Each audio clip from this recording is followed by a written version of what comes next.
Мерките на владата за зголемување на наталитетот на истокот вродија со плод. Само во месец октомври на гинеколошко-акушерското одделение при Штипската клиничка болница регистрирани се 99 новороденчиња, што представува своевиден рекорд во однос на изминатите години. Од 2012 до денес породени се 831 дете, од кои 688 се од општина Штип и Карбинци. Останатите 143 новороденчиња се од регионот. Председателот на Источниот плански регион Ратко Димитровски вели дека бројот на новородени деца во однос на 90-тите години на минатиот век е доста намален, но состојбата полека се менува, за што говорат и статистичките податоци. Радува фактот дека во последните, према бројот на запишаните дечиња, во последните 5-6 години, 7 години, благодарение на мерките кои што ги има владата, сепак се зголемува наталитетот.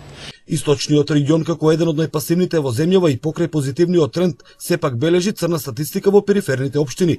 Во Берово, Пехчево и Зрновци морталитетот во однос на наталитетот се уште е доминантен, а е резултат на браното иселување на младите лица претежно во западноевропските земји.